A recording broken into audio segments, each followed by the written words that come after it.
started the day off at training camp, and I look back at my notes, and one thing I caught, Spinny, half, if not all of it, was about year one players. Yes. These rookie pieces that Brad Holmes has brought in already make an impact. The man does not miss. On a team that was already ascending. Yes. This motherfucker don't miss. There's probably, at least 3, maybe 4 starters out of this rookie class already.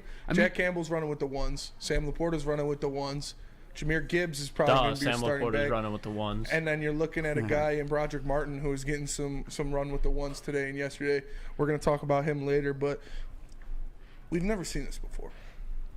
We've never seen this before. And last year, you could give your thoughts. It was a terrible roster. The team was shit. So that's why all these rookies go out there and shine. But no, it's showing again because now you have a roster full of NFL guys. You have a roster full of players that have been on multiple teams, guys that have made a living around the league for a good minute now. And you're still getting dudes like this. You're still getting your guys that you drafted high being dogs. Jack Campbell, we talked to dude. When I saw Jack Campbell during warm-ups. Huge. And he was standing next to Hutchinson. Huge. They were the fucking same size. Hutchinson's beefier, but I was like, bro, look at Campbell. He is a monster. And he was out there making plays, running around doing things, getting sacks, getting stops in the backfield. It's impressive, man. I'm excited to see these young bulls work. I'm excited to see these young guys go out there, make a name for themselves, stay hungry, play on a team that is actually competing, play on a team that actually has expectations. It's going to be fun to watch, man. It's going to be a great year for Lions football. It's going to be a great year for these rookies. And like I said, man, I got Jack Campbell in our defensive rookie of the year pool. And, bro, I could see the guy racking up 135-plus tackles. Yeah, I think that thing comes down like turnovers and sacks and like highlight plays and all that good shit like that, which I don't think Jack Campbell will be void of. Like in the practice that we were at, he had 1 rep. By the way, the Detroit Lions decided to post that as a highlight for like Nate Sudfeld on Twitter. Pissed me off. Yeah. Because in live person, and obviously in that video too, like you can't hit the quarterback. Jack Campbell would have destroyed him. Yeah, he could have murdered that. Murder him. He's been gone. Yeah. That was so disrespectful. Slowest spin move I've ever seen. Yeah, like Jack Campbell was right. He spared that man's life. Around the world. Shout out to Python Knight in the Woodward Sports Chat says I'm back for Levi News. Well, not looking great. Yeah, not looking great. I mean, not anything Levi's doing because he's still working.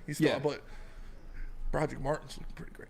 Yeah, like I don't want to he's just Broderick Martin's the hype coming out of training camp. Like number one on my list of like a little bit of notes that I took from training camp was Broderick Martin. Yeah, the very first play of 11-on-11s. So these are 1-on-1s, which Broderick Martin played the ones. AG tried downplaying that a little bit today at the press. Nah, because we already heard. I think he's trying to like. I don't know if he wants. I don't know. He doesn't want the secret sauce out there. I think that's what it is. Honestly, I don't know how to put that. Say that, but yeah, that's because we already had. Doesn't want Ben anybody Johnson. to figure out the secret formula. Exactly. You already had Ben Johnson like a week ago say like, hey, this guy's earned reps with the ones. This guy's earned reps with the ones. Like, yeah, you're not just throwing them out there. There's a difference then of just offense is different though. There's a difference of just mixing up rotations on the defensive line and seeing what works, and having a guy out there shining against the ones. Consistently shine. Like we talked about, like 3 plays. I think he was in. A single man cannot block Broderick Martin. It's crazy. Frank Ragnow 1-on-1 could not block Broderick Martin. Like I said it in the last segment. The loudest thing we heard from camp was David Montgomery taking a handoff up the middle and Broderick Martin putting him on his ass, like leveling that man. It was loud. It was a thud, and he's doing it again today. So. There's a difference between just shaking things up and seeing what fits where, and when a guy's out there, he's looking really good. It's crazy because we were talking about it on Friday, and I needed the Inside the Den edition of the draft to like buy into like what Broderick Martin was going to be, because on tape you look at him, he's just standing straight up, but then you realize it's really just 2 humans holding him up, trying to stop him from like moving forward. And like immediately, again, the very first play of 11-on-11s, Broderick Martin smacked David Montgomery in the backfield for a loss, TFL. Yes. Immediately after that was double teamed on every single play. Yeah. But the very next play, also fucking gorgeous. Like while he was double teamed, guess who had a 1v1, Spinny? Who's that? Aiden Hutchinson. Oh yeah. And guess who made a TFL? Yep. Aiden Hutchinson with a tackle for loss, following Broderick Martin's blow up in the backfield. That's what we discussed and hyped up the possibility of on Friday. At this point, we were high off our asses. Mm-hmm. But we weren't just dreaming. This shit came true. And we saw it in real life. Beautiful thing to see, because you even talked about the first damn pads where Aiden like sauced up with Penei Sewell. And Penei Sewell is like the cream of the crop when it comes to like right tackles or just tackles in general. He's one of the best. Aiden one-on-one is able to sauce him up. So you give Aiden those matchups all season long alongside of Broderick Martin. That defense is cooking up a recipe for disaster, and I fucking love it. Yeah, when you got big, aggressive guys, I coined the term meat missile for Jack Campbell on Friday. Yep, not loving it. And that's what he was out there. He was flying around making plays. You've got Jahmyr Gibbs looking speedy, looking shifty, making catches out of the backfield, routing up Anzalone today. Like, these guys, man. These young guys. These guys. Oh, shining. And it's like when they're out there, you notice them. In an offense, littered with veteran talent. In a defense that's now littered with veteran talent and with studs like Aiden Hutchinson and other guy, Aleem McNeil, around the team, you're noticing these young guys. You're noticing these young cats go out there and make plays. So let the young bloods eat, bro. I'm hyped. I'm hyped to see what they can do. Get the young dog eat. Let the young dog eat. Chris, you were there Saturday. What was your biggest takeaway? I mean, look, these young men left me speechless. Hey, yo, relax. They were Fam, out we there are not within Wisconsin. Listen, man, might as well took it back to Brothers and Pickles the way these boys were impressive. But no, honestly, I have in my notes, I have a lot of Jack Campbell stuff because what it was is he was the one that Spencer alluded to it already. He was just everywhere, and it didn't matter where he was on the field. He ended up in the play. Like what stood out to me, I started with watching him.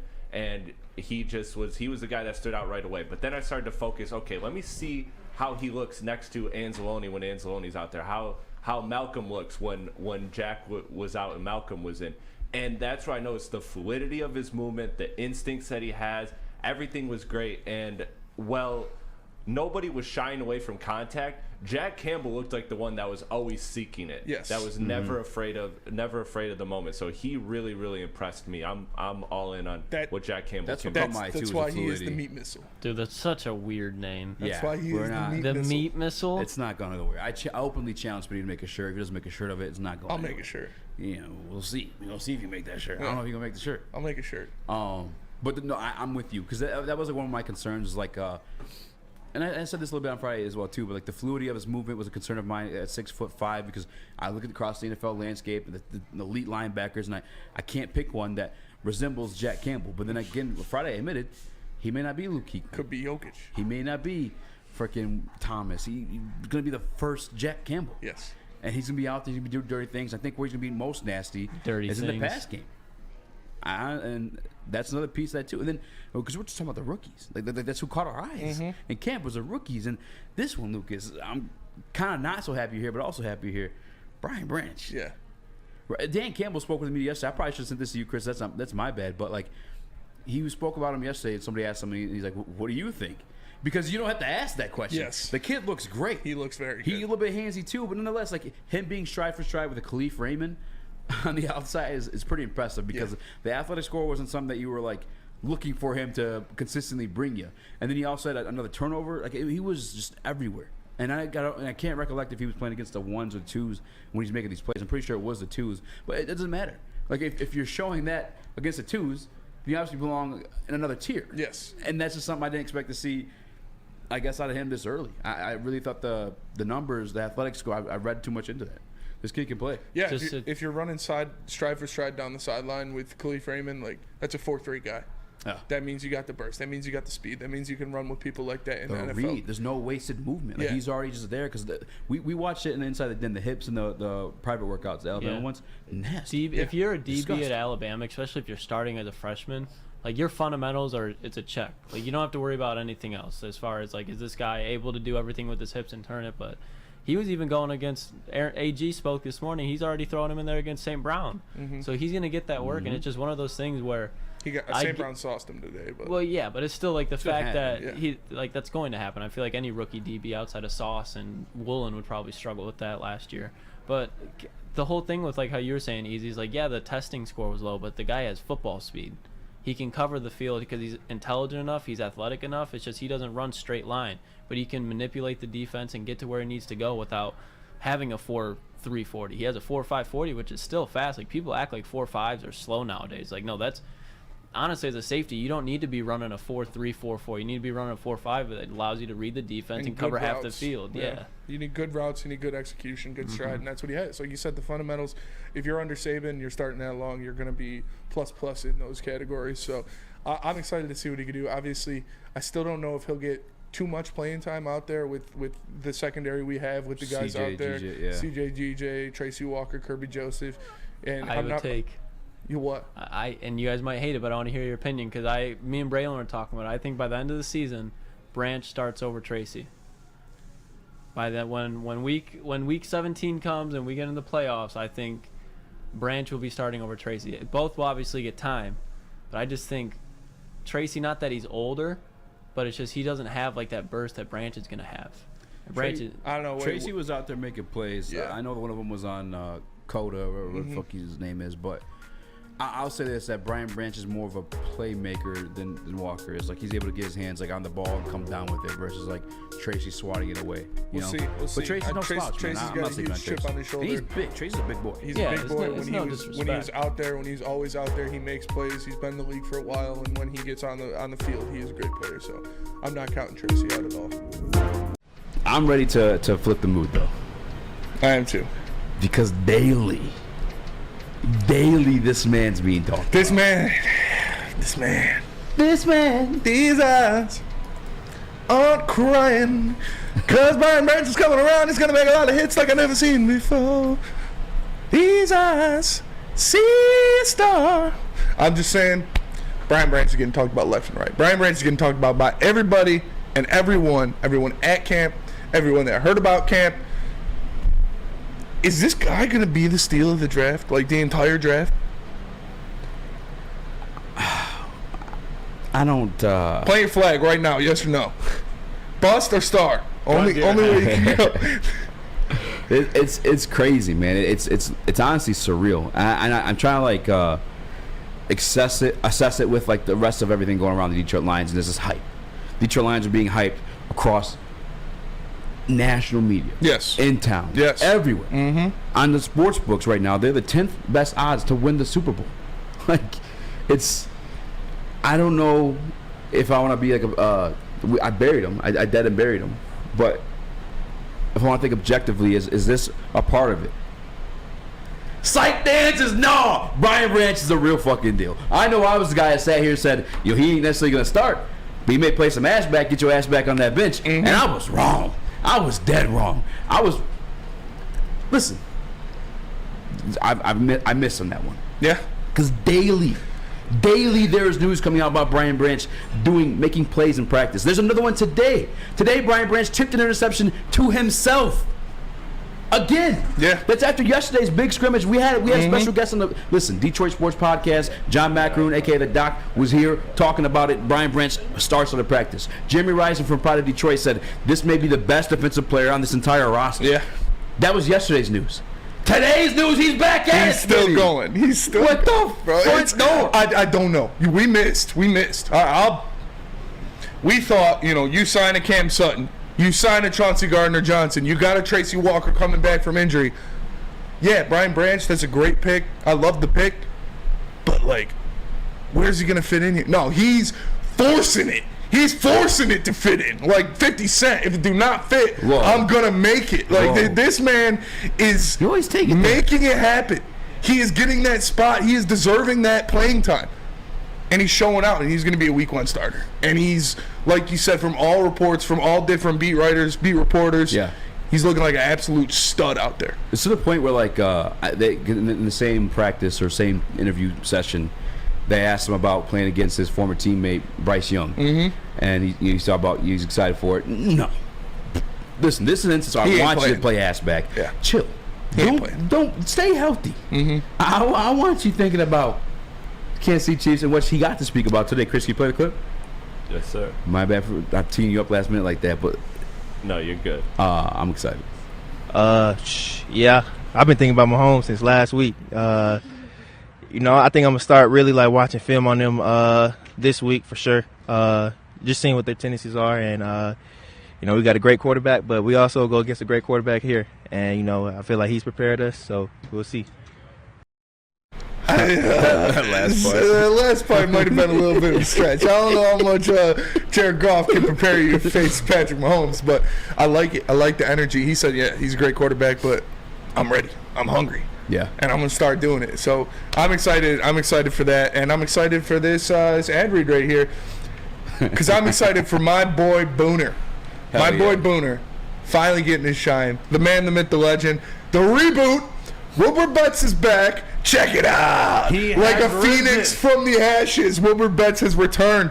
There's one man at Woodward to go to when you need your lock on college game day, if you should take the under for the Bears on Sunday, or if you just need to know how many glizzies Joey Chestnut is going to house this year. And that man is Booner of Woodward Betts. Have no fear. Booner is locking in all football season to bring you the best picks only on the Woodward Sports YouTube channel. Saturdays at 11 a.m. and Sundays at 11:30 a.m. Premieres live September 2nd. College football, he's got you. NFL football, you know it. Woodward Betts, watch on the Woodward Sports YouTube channel. My boy Booner's back. Check it out. So Brian Branch, Brian Branch. Mm-hmm. How much of a difference can this guy make? A big one.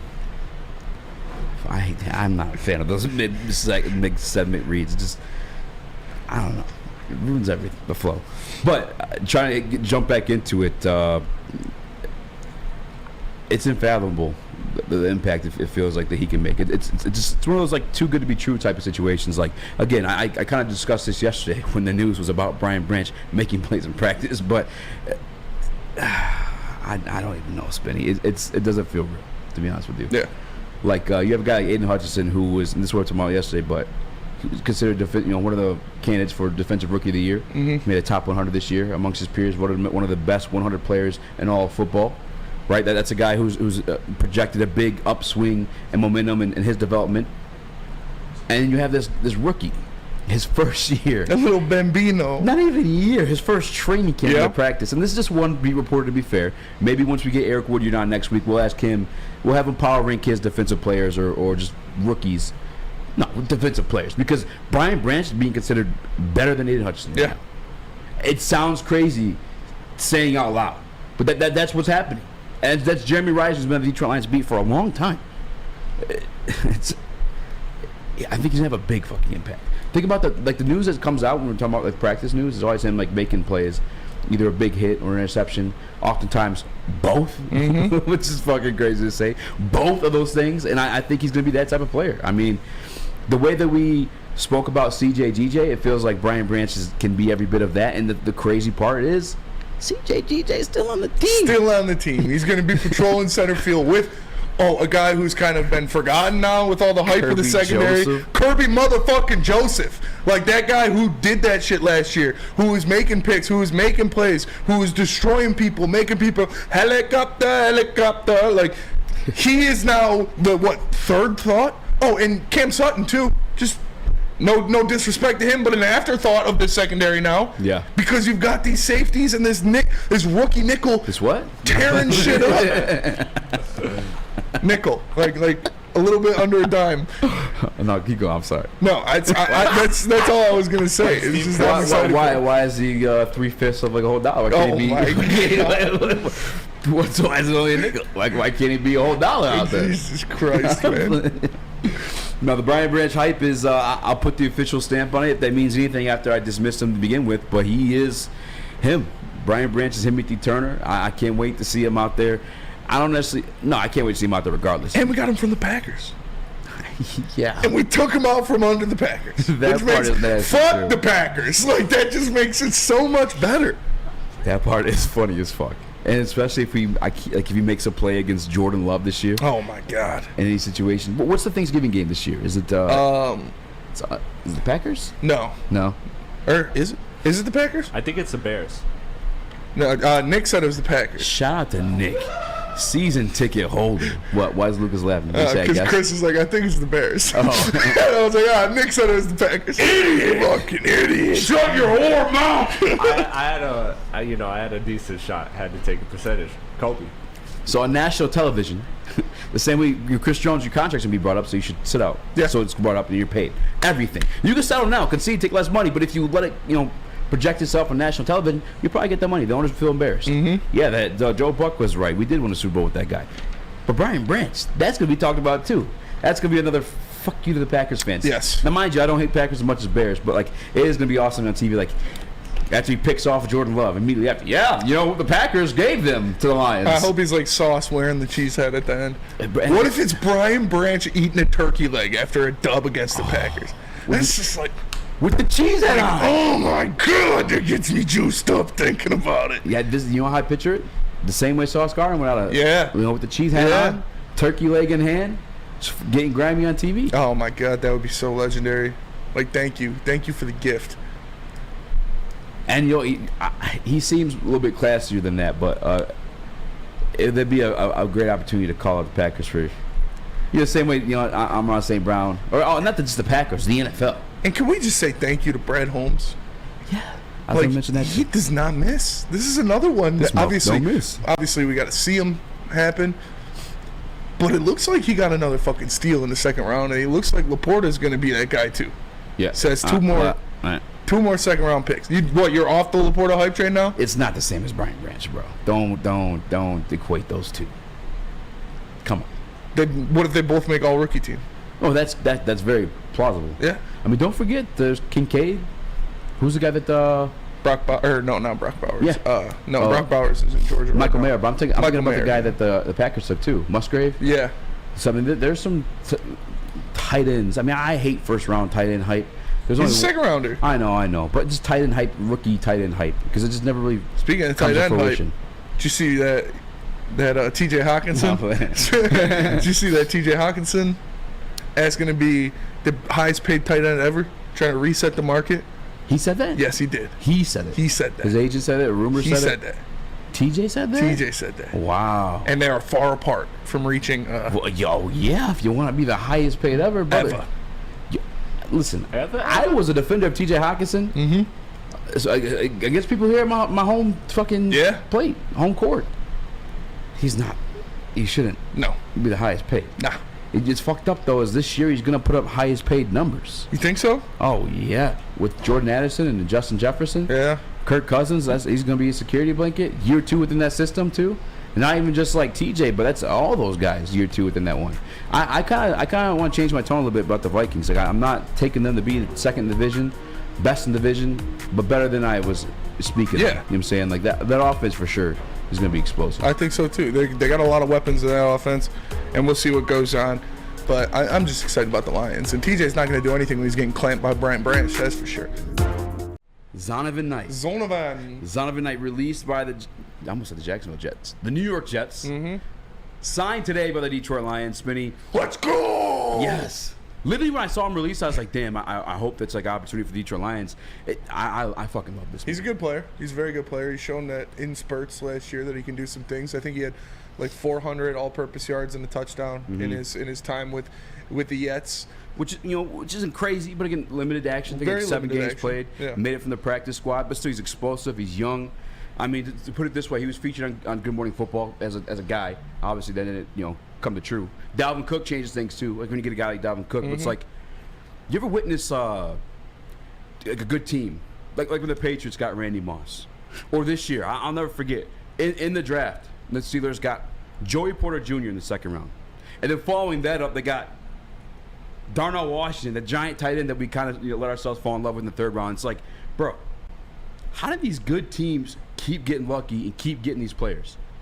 And the answer is, it's not luck. That's what luck. Good teams do. Yes. Good teams get good players. They have good GMs that make these moves. And after like a long history of it, players want to be there. They want to come to Detroit, like a CJ, GJ. It's just nice to have that luck switched. I know it's not luck. It's Brad Holmes. He's the man. I mean, we saw the 2 running back situation yesterday. We kind of wondered what was going to happen with it, and here's our answer: Zonovan Knight. He's just very solid, very serviceable RB3. He's shown that he can be explosive. He hits holes very well. But it's just another great signing by Brad Holmes, a guy that obviously got thrown away from the Jets when they got Dalvin Cook. They still have Breece Hall, who's a fantastic running back in his own right. But Zonovan Knight showed that he can do some things in the league. And somebody in the Woodward Sports chat, where was it? Spaceship Earth says looks way more explosive than Reynolds, and it's true. The guy can break off some big chunk yardage. So I'm excited to see what he can do in the Lions uniform. I'm excited to see what he can do in the limited action he'll get behind David Montgomery and Jahmyr Gibbs. But it's just another good signing, a good depth piece for the Lions. And again, if it's the mold of, like, we had on the sheet, we're going to talk about it at some point today too, but a Dan Campbell guy, which become a Brad Holmes guy. It's like the Detroit Lions at a certain point, after rookie class after rookie class, Brad Holmes is knocking them out the park like that. But the collective guys, the veteran pieces we got, we're like an island of lost toys. Mm-hmm. And that's another piece like that, Zonovan Knight. You get another guy like a Charles Harris, obviously Zonovan Knight only 1 year in the league. Charles Harris, chip on his shoulder, come here. John Kaminsky, chip on his shoulder, come here. Zonovan Knight, again, featured in Good Morning Football, was supposed to be like a piece of this Jets offense, chip on his shoulder. Now he's here in Detroit with that chip. And that's just the attitude of the city, too. This is a blue-collar, like hard-nosed, like we're going to go to work type city. I mean, you got a talented guy with that mindset on your team. I'm all for it, bro. I love this sign. I love this signing, too. And everybody's in the Woodward Sports Chat asking me what I got for lunch. I did not get Subway. I had to deal with some things in the studio, so I got a breakfast burrito and apple juice from Birmingham Roast. Shout out. Appreciate you guys. It's very delicious. Hash browns well done. There was like one person that asked. I'm playing. 2 people, actually. So, Zonovan Knight, on top of being a good running back and being a good addition, he's got a kick-ass name. Zonovan Bam Knight. Like, that's the other part. Okay. That's pretty dope. Because we always say all the time, too, it was like, featured like certain things in the NFL. Your DBs, you want them talking shit. If they're talking shit, they're walking shit too. They're pretty fucking good. Like, they're good enough to talk that shit. Nicknames too. If you get a nickname, you did something good. Yes. You know what I'm saying? If you're like known as Bam as a running back, you're probably doing some sweet things. Probably doing something pretty good. I'm just saying. I'm the city this hero needs. I was born in the darkness. I'm the shining light, the beam of hope for all the residents of the city. Zonovan Bam Knight. Bam! Bam! I'm excited. Is it racist to call him the Dark Knight? Am I allowed to do that, or should you do that? Like, if we make the T-shirts, should we put a JB and Easy stamp of approval on it? We got Jalen now too, all right? Yeah. JB, Easy, Jalen, and Braylon stamp of approval. Jalen, you guys all gotta we gotta get a video of all you guys in a room and just being like, we approve this message, and then we can just play it on the show whenever we need it. I don't know. We're going a little too far there. Get you all in a room and make you say something. I was like, now do what you're told. When Spencer said get them all in the room, I was like, where's where's this going right now? Can I call him Dark Knight? If we get the black jerseys back. Because right now, it's like, I'm just saying. Bam's nice for right now. When we get the black jerseys, Dark Knight all day. How much action you think this guy's going to see? Nick, you do fantasy usually or no? Just bets? I dabble in fantasy and bets, but I like Zonovan Knight a lot. I just watched his highlight tape, and explosiveness is the word to describe this guy. He brings a big punch for a third back that Craig Reynolds could not bring, so I really like this signing. And I might add too, like, I don't think Craig Reynolds is necessarily out of the situation either. Like, I'm expecting 3 to 4 running backs. I know Jason Cabinda was technically the 4th, and maybe it was that way last year too. I'll pull it up to make sure. But I mean, Craig Reynolds, as you see, like a lot of our guys survived the wave. I think we only lost Starling Thomas and we lost Covington, the defensive tackle. But we'll touch on that one, I guess, in the next time, because this one's about to be about Zonovan Knight. But I think Craig Reynolds comes back too, so I'm not necessarily upset about it. We'll see. Obviously, he was cut from the team. He was not waived, so he doesn't have to clear waivers or anything like that. We are going to get into what's going on with the rest of the people the Lions waived or cut in their situations going forward. But first, let me tell you guys about the Lions pregame show, because the Woodward Sports Lions pregame show returns for another football season for the Detroit Lions. Join host Jeff Iafrady and weekly special guests on the Woodward Sports YouTube channel. Whether you're sipping the Kool-Aid or kicking off screaming same old Lions, you'll not want to miss this show. Premieres live starting Thursday, September 2nd at 6 p.m. Eastern. Join all of us all season long for an action-packed pregame experience, the Woodward Sports Lions pregame show. And real quick, too, I got Zonovan Knight's, I know, obviously, 300 yards rushing, 100 yards passing last year, receiving, I should say. But his first start was against Chicago, hit him with 69 yards. Nice. Hell yeah. Second game, 90 yards. Third game, 71. And then when he finally got, stopped, guess what team it was? The Lions. The Detroit Lions. I told you guys that last year, too, is like the rushing stats are a little bit skewed. Quarterbacks gashed us. But after week 9 on, the Detroit Lions were pretty decent against the run game. I expect them to be outside Carolina. Outside of Carolina, yes. But again, like, I'm not even upset. Like, I understand that Carolina happened, but that's like how the NFL like goes. Like last year, the Chiefs lost to the Colts. The Colts, in my opinion, I know they end up with the first overall pick, but the worst team in the league last year, between the Colts or Texans for me. I know the Bears ended up with it, but like by accident. Mm-hmm. You know, that's why Lovie Smith ended up getting fired. The Texans accidentally won a game. Yeah. I think it was the Texans and the Colts, if I'm not mistaken, Yep. too. But yeah. Quarterbacks is what I'm concerned about, but I think Jack Campbell.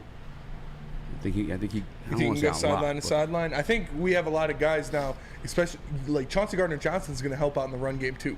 Yeah. It's a strong suit of his is playing the run, coming up, filling those holes, identifying it a run, and making a tackle. So, especially our cornerbacks in general now. Like Cam Sutton is also a very good tackler.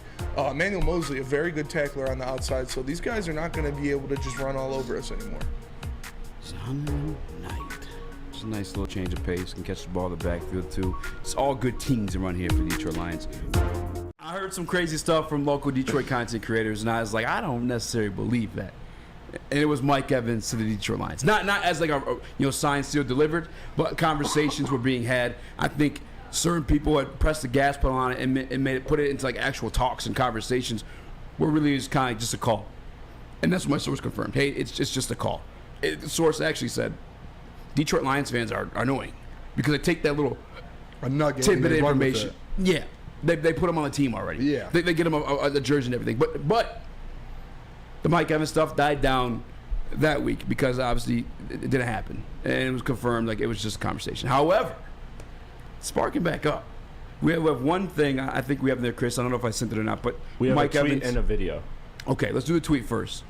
Because apparently, if you guys don't know, Tampa Bay Buccaneers are up against it when it comes to salary cap. They're paying still Tom Brady from last year. They got Mike Evans' big contract. They just re-signed Chris Godwin. They got a whole situation to deal with over there. But the deadline's been met for receiver Mike Evans' agent. In a statement, they will cut off contract negotiations if sides don't reach an agreement by next Saturday, one day before Tampa's season kicks off. That's this weekend. Next weekend. Following that, the rumors are starting to pick up. And former Tampa Bay Buccaneer himself, Keith Talib, had this to say on the Up and Adams show. Yes, he did. Hold up. Sorry, I gotta find it. No, you're good. There we go. Mr. 1,000 yards, we want him to go to a contender, chase another ring. Gotta be a contender. Where should he go if you were him? If I was Mike, I'd go to a nice, low-key team who can afford me. Most of all, I don't have to do no money, nothing. I can make my money, and I can go contend. And they got a quarterback who could throw, who can throw pretty accurate, who can catch a wave. I go to Detroit. I hit a phone call to Detroit, and I see what's up with them. It's a nice, hungry team. I think they're gonna compete in the NFC. They definitely can compete in the NFC this year. You add Mike Evans to that. You know what I'm saying? They already brought back Marvin Jones, so had two nice vets on the roster. One, they kind of older in the age. They can kind of play off each other. You got the young guys over there, St. Brown, Jameson Williams. Yeah. Quarterback over there, O-line over there. Now it's hitting media waves. It's a little more real. Now it's a little more real. You guys don't want to believe what I say. That's cool. It's just like the Dave Montgomery stuff and Malcolm Rodriguez stuff. But now it's out there. That's not that. The difference with that and kind of the talks is that's just him saying like that would be a great spot. Yeah. Like he wasn't like I've heard or that's gonna happen. It's hey, this is a great spot. Which it's still like an unreal thing that a guy like Talib is like, yes, like that's a spot he needs to go to because Mike Evans probably will see this on social media and that's gonna get implanted in his head. I'm just throwing that out there, but. He's not saying it's going to happen, but he's saying, like, if you had to pick a spot out of all of those teams, I don't know if that list came up on there, but when I watched the video earlier, there was about 6 teams that had enough money to bring in Mike Evans and kind of extend him. Now the Lions are in that talks. Like, even Kay Adams said that. She was like, I just browsed right over the Lions on that list. I didn't even think about that. And he was like, no, like, that's a legit spot for him to do that. So, check the chat. Why? What's going on? Time for you to do your next read. Tell us all about it. To your next read. Let's go. Detroit Lions insiders, Woodward Sports Lions reporters, Gabrielle D. Phillips, And Matt Broder and Detroit legend Terry Foster, good friend of mine, love Terry, are sitting at the corner of Woodward and Main Street, bringing you the latest inside information of Detroit Lions. Episodes will be coming out twice a week on Sundays from 8 to 9 a.m. and Tuesdays from 7 to 8 a.m. And it premieres on Tuesday, September 5th, same day that Woodward Nights comes out with Booner and Broder. Make sure you tune in. You are not going to want to miss this show either. That was a nice quick read there. Nice. Thank you. Nice. Great job. Bounce back. I don't think that he has to. I don't think that Aqib Talib has to reach that message to Mike Evans via Twitter. They're both professional football players. Yeah. They play in the league. Both former. Mike Evans currently a Tampa Bay Buccaneer, but he could probably just reach out to him. Here's a little trick to the trade though. Sometimes that information is leaked to certain people like Aqib Talib, or Mike Evans may have been the one to slip that to Aqib Talib. To get it going. Considering the Detroit Lions. Right? I mean, that's how things go. I mean, remember when Shannon Sharp called, I forget who, Devontae Adams, I think it was, like live on air, like conversations are had. Yes. I'm not saying that because this one feels outlandish. I'm not going to lie to you guys. Like, that's why when I very first saw the initial report, it wasn't for me. I just kind of had to confirm it through my guy. I was like, whoa. And Mike Evans to Detroit doesn't even sound like a real. It's almost like too good to be true, you know? Yeah, and like even that tweet, that report, like I personally, I don't want to get my hopes up because if it, a week ago I got my hopes up thinking that there was actually something and it didn't happen. But like even that tweet there, when you look at the tweet, it just mentions, hey, his contract's up this year. I mean, he just might be gone after the end of the year. He might not even, he might play out in Tampa and leave. It's all kind of speculation at this point. But I'm still perfectly fine with Brad Holmes taking that next step, like Aqib Talib said. And he mentioned that he was like, all right, if you're right here as a contender, at some point you have to get over that hump there, and this is that hump to get over, because this Detroit Lions team, and I think we have it in the prep later, I won't get into it more, but they're right there to get over that hump to become a legit contender, and there's only one, maybe two position groups that's holding them back, in my opinion. So if Brad Holmes knows, like we all trust him, I would not be surprised at all if he really makes that phone call and says, hey, we'll do this, and let's lock this in now. Reports, though. That's his own topic. Aside from that, Nick, what do you make of the Aqib Talib? I mean, I don't even know what to call. I mean, just making the rumor a suggestion. Suggestion. I don't know. I know that Kay Adams gets the people talking, and I think this was a big headline clip. I think this was a big headline clip, but we did see the rumors earlier, so it just kind of went with the rumors. And she was talking to Calvin Johnson earlier in the day or the week as well. So I think they were kind of just riding the Lions hype as well with it. But I would love Mike Evans on that end. Yeah. Listen, we're going to talk about it when we get back. Because now that it's in the air from sources outside of Woodward Sports, names that are more nationally recognized, like Kay Adams and Aqib Talib. Again, not rumored, just more of a suggestion by Aqib Talib. I want to know, do you think it's something the Detroit Lions should do? You think Mike Evans takes you to the next level as a contender? Is that something you'd want the Detroit Lions to do? Because I look at recent wide receiver trades, and granted, these guys are a little bit younger than Mike Evans. He's 30, coming up on 30 years old, if I'm not mistaken. He might be 30 years old right now. But you had Tyreek Hill, who went for like a first, second, and like 2 fourths. You had Devontae Adams, who went for like 2 firsts, I think it was, in a couple seconds. I could be wrong with that one. DJ Moore went alongside with a couple first-round picks, too, or one first-round pick and some more. Overall. Like the wide receiver trade market, as of late, you're talking round ones. Now, again, Mike Evans, 30 years old now. Yeah. What is the trade value of Mike Evans? Does he take the Lions to the next step where it's worth investing that capital in? Yeah, I don't. He's got to re-sign him now too. You do, yeah. I think it's like as soon as you bring him in, there's a deal on the table. But I don't think you have to give up I could be wrong. Someone in the chat. I mean, I would love to see people's kind of reactions to what kind of packages you would get. But I don't think you would have to give up a first-round pick for Mike Evans. And I mean, when you're really breaking it down, yes. Bring him to Detroit, and it changes everything on this offense. He's a guy that for 9 straight seasons, he's been in the league 9 years, 1,000+ yards every single year. And we're not asking him to come in and be the number one guy here in Detroit. We're asking him to come in and be a guy with Amon-Ra St. Brown. And when Jameson Williams comes back, be a guy with that. Be a guy that can help you win games. Maybe he goes out for another 1,000 and gets 10 straight years of it. But we're not asking you to come in and be our wide receiver number one. So I don't think any team that a contender would kind of want him to come in and do that. Like you said, he's still a little younger, but like especially on our team, Amon-Ra's going to be the number one no matter what. Right? You think if Mike Evans come here, he's still the number one? No, yes, 100%. I think Amon-Ra's kind of on that up. He's a top 10 wide receiver in the NFL right now. I did have. Is Mike Evans a top 10 wide receiver? I had Mike Evans, and I will point that out. Me and Spenmo, this seat right here, everyone sits in this seat. We both had Mike Evans in our top 10 wide receivers when we did a couple months ago. And that's just strictly off of his production and his consistency. And if you get him in here with Amon-Ra St. Brown, you have probably two of the most consistent receivers in the NFL. And you have a guy like Jared Goff who can get the ball to guys. I'm doing this in a heartbeat. Aqib Talib mentioned too that there was a couple reasons like why does it fit Detroit? Cap space.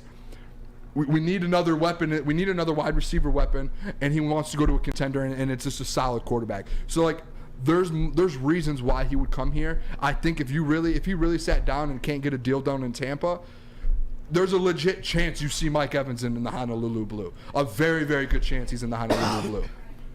I mean, you kind of laid out the reasons that like, it would make sense, right? You got one, the contendership for the Detroit Lions. If Mike Evans wants to go and win.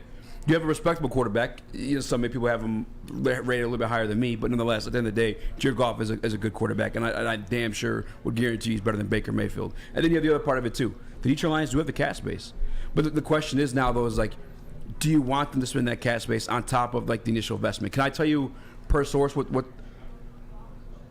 I want to get this specific actually, but you don't want to give up your sources. I don't want to give them a source. I just don't know like how true this is. But I mean, it was 3rd and 7 was what like allegedly what the Lions were willing to give up, and the Bucs didn't want nothing to do with that. Obviously. Look at the wide receiver trades lately. Although just turned 30, I think you still probably get a second round and something else out of them too. Also, we put the phone number, the Woodward Sports phone number in the sports chat too. If you guys want to call and give your opinion on this too. But I guess I haven't answered this question for myself. Is like, is it truly worth it? Does he make that much of a difference for the Detroit Lions this year? I think so. This is. I think you get an actual like a red zone target, an elite red zone target for Jared Goff. You get the 9 consecutive 1,000-yard seasons. Like, I know that like odds are kind of against that continuing on because that's insane. That's absurd. I mean, that's great. That's why Mike Evans is probably like a top 10 wide receiver. Is a top 10 wide receiver. Yeah. But I think you'd be asking him to do a lot less, be on the same field as Amon-Ra St. Brown. I think he's also willing to take the less targets because he also played alongside Antonio Brown and Chris Godwin. Like, he's used to like sharing the wealth, 100%. Sharing the love a little bit too. But I think as just a red zone source, he'd be great. I know at times I said, like, I don't know if Jared Goff is like the specific skill set you want to pair with Mike Evans because he's more of like a go up and climb up and grab it. But he's a solid quarterback that can get the ball. He's a beast no matter what. Yes. It doesn't matter who's throwing to him. He's also, if you have the graphic you want, throw up there, Chris, the 9 consecutive 1,000-yard seasons. It was just Tom Brady. Tom Brady wasn't there for 9 years. You had Jameson Winston there. You had Fitzmagic there for a minute. And he's produced with every single one of those quarterbacks. So who am I or anybody to say that Jared Goff isn't going to get that same out of him, if not more? I think here specifically, probably not as many yards, a lot more like red zone situations. But before I go to you, Chris has a hand up for a minute. Yeah, for me, I just like there's two schools of thinking. You got into one of them is now the Lions have cap space before they have to extend Penei, Amon-Ra, all of that. Like this is kind of a good window for them to make an all-out move like this, and I think he would be a good pairing for everything that Easy pointed out, especially with the red zone. I think that's the most important contribution he'd bring. Is not necessarily third downs. It'd be more so red zone. I think would be his biggest contribution to this team. But the thing I struggle with is look at the history of the last few drafts. Like, teams have gone wide receiver in the first round, and teams have found wide receivers all throughout the draft, not necessarily even the first round, but wide receivers have kind of hit the ground running since they've come in this league the last few years. And so why go for a guy like Mike Evans when you can get somebody in the draft that can hit the ground running? He might not be Mike Evans, but you can pay him on that rookie scale contract, and on top of that, lock him up for multiple years and is younger. That's where I'm torn. But then again, the counter to that would be, do you want to spend a first-round pick on a wide receiver? Because if you trade for Mike Evans, you're giving up a second and something else. But now you don't have to spend a first on a wide receiver, because I truly think that the Lions next year's draft, I know we're far away from that, but they have to address the wide receiver room in the first round or two. Last week, I let a troll get to me. Somebody in the Woodward Sports chat They said 2 true things, by the way. I know it was just like a hater, but they said 2 true things. First thing, called me a fatty, also fatty. I couldn't say you're lying. All right, I can't deny that one. I still get laid though. Anyway, the second thing, man said mailed it in on a certain topic, and I was ill prepared. I'm coming straight from work. You go ahead and cut that music if you want, Nick. I'm coming straight from work over at Dispo, and I was asked, could the Detroit Lions beat the Chiefs? What are the expectations, or whatever? And I did some homework for me. I think the Detroit Lions can beat the Chiefs. I have a recipe of how the Detroit Lions can beat the Chiefs, but first I want to see what you got. Yeah, I don't want to hear, obviously there's the cliches. It's get off the field on 4th down, win the turnover battle, score more than the opponent. Like, not shit like that. That obvious stuff that goes into winning any game. But specifically against the Chiefs, different things that can happen. I think a big one is shutting down the running game in Isaiah Pacheco. You can't let that happen. You can't let that Chiefs offense have everything. And you're not going to stop Patrick Mahomes and Travis Kelce. You can do your best to slow them down, but you're not going to stop them. Those are 2 guys who, when all is said and done, could go down as the best players in their position in the history of the NFL. You're not going to stop those guys from doing what they do. But one thing you can stop is the Chiefs running game and Isaiah Pacheco. Because if you stop him, then that makes them lean off of that. If he's not getting going, that makes everything they have to do on offense a lot harder. Because if the run game's going, the Chiefs can do whatever the fuck they want. So you have to make sure you contain him. You have to make sure you keep him in the box. He's not busting out any big runs, and you shut that down. Because if that goes, then all bets are off, and it's just going to be a 50-55 game. You need to slow down the run game. You need to slow down Isaiah Pacheco, and you can't let the other guys hurt you. Outside of Travis Kelce, we've talked about this. The wide receiving cast for the Chiefs is subpar, to say best. We don't even know if Kadarius Toney's going to play in this game, but he's their best receiver. You look at Sky Moore. We talked about Marquez Valdez-Scantling, the rookie Rashee Rice. I like Justin Watson. We'll see what those guys do, but you can't let any of them beat you. You have to lock up with those guys one-on-one and focus everything else on Travis Kelce. Because, like I said, you're not going to stop him. You're not going to stop Travis Kelce. You're not going to stop Patrick Mahomes from doing Mahomesian acts. But what you can do is not get beat by Sky Moore. What you can do is not get beat by Marquez Valdez-Scantling. And what you can do is keep Isaiah Pacheco contained.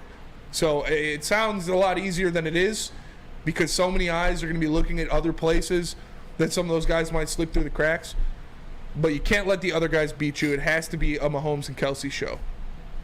Now, I caught some flack from some of my boys in my fantasy league, and because they asked me, what am I? Because the clip was surfacing on Facebook, whatever, and going at me because I said I didn't really expect to win. I don't think it was likely, and I called out on it, and again I called out again in the chat on Thursday. And I did do the homework. The Detroit Lions can beat the Chiefs, and I think it's actually more likely than previously on Ready to Die. Shout out Drake. Did that Fat D drop or no? Chris? No. Still waiting. All right. These are the reasons the Detroit Lions can beat the Chiefs. The real reasons. You guys know I'm not going to make Jared Goff MVP. I don't come with that bullshit. These are actual things that you could look forward to in this game come next week. First and foremost, the obvious fucking thing. No Chris Jones. Like I got to the point, like it is, people are saying like maybe iffy on the situation. I'm saying no Chris Jones. And even if Chris Jones does come back, he missed all of training camp. He missed all of preseason. Now he's been a part of this team for a while now, and you could say he's accustomed to the defense and the way they want to do certain things or execute certain things. But he's out of shape. He's not in game shape. You know what I'm saying? He missed camp. Obviously, I'm sure he's working out, doing whatever he has to do. But there's no way I can like believe that he's just as in shape as if someone was like forcing him to do so in a training camp situation. Even if he comes back in a week's notice, I think that's a positive for the Detroit Lions. Mm-hmm. Now to spin that for the Detroit Lions side of the ball, offensively, I was looking at the Detroit Lions situation and some of the losses that Patrick Mahomes was taking, by the way. Like last year, they lost to the Colts. You look at Jonathan Taylor, it'd be like the reason for that. A lot of the games, I went down just a lot of like Patrick Mahomes losses, by the way. I think he only lost like 9 games in his career, by the way, total. Like I'm talking playoffs and regular season, but I digress. I don't want to scare you guys too much. But some of the losses he's taken, I noticed a lot of them were lower scoring games. And as cliche as it sounds, you do want to take the air out of the ball. And that's exactly what the Detroit Lions do on the offensive side of the ball. Detroit Lions love to run the football. We have one of the best offensive lines in the entire league. I'd say top 3. And then you look at the fact, too, the highest paid skill position on the Detroit Lions offense side of the ball is David Montgomery. They invested into the running back position, proving once again they love to run that football. And then guess what they did after that? The first round, very first pick, drafted Jahmyr Gibbs. The recipe for beating Patrick Mahomes, keep that motherfucker off the field. That's a bad motherfucker. You don't want him out there throwing the ball, embarrassing you like that. We're going to run the ball. We're going to control the time of possession. It's not a cliche. That's what the Detroit Lions like to do. Yeah. And if things get nasty, you start stacking the box and stopping that. That's cool. Jahmyr Gibbs is nice like that. They're going to do a little audible. And you have a tight end that not only can block for you a little bit, but Sam Laporta can run the field as well. Get you some yak yards, and then you got Jahmyr Gibbs doing the same shit. That's a beautiful thing from the Detroit Lions offense. On top of that, let's go back to the Detroit Lions defense. That's where you'd be a little bit, rightfully so, hesitant on the Detroit Lions beating the Kansas City Chiefs. Is like, yeah, we think there's improvements in this defense, but one, they got to get the chemistry down, and two, it's Patrick fucking Mahomes. Well, guess what? Their number one weapon outside of Travis Kelce is Kadarius Toney. Kadarius Toney went down earlier this preseason with the torn MCL, had the surgery, and is skeptical to even play week 1. So that's like their number one, and that's the guy you saw in the Super Bowl too, could just make shit happen. He's like their yak guy. He's electric. He literally, Kadarius Toney is electric. I like Kadarius Toney a lot. In fact, if he does get healthy, I'll probably pick him up off waivers in fantasy. But skeptical to play. Another guy too, say if he is ready, comes back like this Thursday. That's a week's notice of camp prep. A game install for him to just hop in the game and play. Alongside him just nursing back the injury, I guarantee it's going to be like limited snaps. Yeah. That's in the Detroit Lions' favor. And then you have the pieces behind him too. Guys, name the wide receivers. You're going to struggle. You're going to have to use your Google machine to do so. Yeah. They're nobodies. That doesn't necessarily, it's not. Sky Moore, Marquez Valdez-Scantling, Justin Watson. I mean, Rasheed Rice. I know that's a guy that I wanted for the Lions a little bit, but like, they got to prove something. Even if they're nice, they're probably not going to be as nice as like a veteran piece. And I don't want you guys to get too excited about that, though, because you look at the Patrick Mahomes. I think you see handily beat the Bengals that game almost, but like he was down to like their practice squad wide receiver. So I don't want I don't get too gassed up with the no name receivers. But one more thing. Justin Watson had a big game tonight. He did. Yeah, he did. Well, go ahead, Chris. What are you gonna say? I was just going to say the thing that I'm looking forward to most, and that you guys haven't really mentioned yet, but it goes without mentioning when it comes to Mahomes, is last year the Lions struggled heavily against mobile quarterbacks, and this is going to be a great test in that regard. Patrick Mahomes is one of the best at that in the game, and this is going to be another key for the Lions. This is going to be able to show.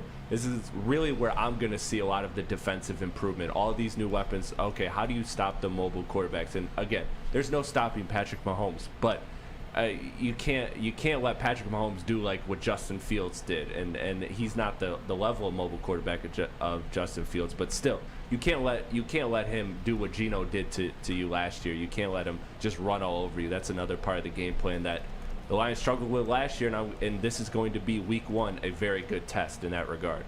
And again, and before like the Kansas City game, if you want a breakdown of everything that's going on and what's going to happen, Lions pregame show is coming to Woodward Sports. So where can you check that out at? Yes, sir. Yes, sir. You can check out the Lions pregame show right here on their YouTube channel. I'm trying to find the thing right here. Here we go.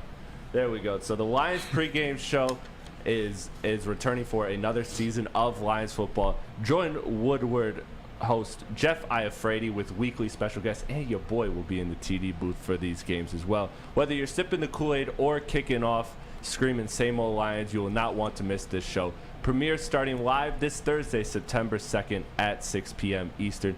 Join us all season long for an action-packed pregame experience, the Woodward Sports Lions pregame show right here on the YouTube channel.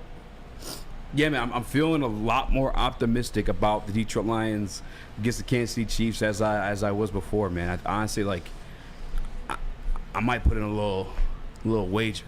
Money line? A little something. Yeah, all these money line. This ain't no real get cutesy with the minus 300 pick. No, I'm going plus numbers. I want to make a bag. You bet $5. I got no. Hey, we got dispo money now, man. Those days are over. Shoot, we got long gone. Yeah, we got dispo money now, boy. Betting $7 now. $7 drug money. No, I don't even remember how I was gonna say. But I think the only thing I did do a little bit of I did the Venn diagram. Actually, I'll make one at some point this week if I have the time. But Patrick Mahomes, real quick. just to fill out your left side of your Venn diagram. Yeah. Patrick Mahomes has never lost a season opener. Andy Reid has never lost a season opener as the head coach of the Chiefs. Yeah, 7-0. I think he lost one. I think with His Patrick Mahomes. Chiefs tenure, he's never lost a season opener, and the margin of victory is like 13.5. It's nasty. Yeah. I listen. They don't just win. Yeah. They smack. And like to like another thing too, I guess like to scare you guys a little bit more, like the Chiefs in big game situations. Patrick Mahomes also never lost a home playoff game, if I'm not mistaken. I think I'm correct in that one. Actually, I think he did lose the one to the Bengals. Burrow. Yeah, Bengals may have got him that year that Joe Burrow went, but no, I think that they did lose that one at Arrowhead. But nonetheless, though, that's a stadium that comes like ready. Like the Chiefs are you may think because there's more of the public because they won the Super Bowl, but the Chiefs have the loudest stadium. They have the record right now for the loudest stadium in the NFL right now, and we're up against it. But I think they can get it done. It's quite possible.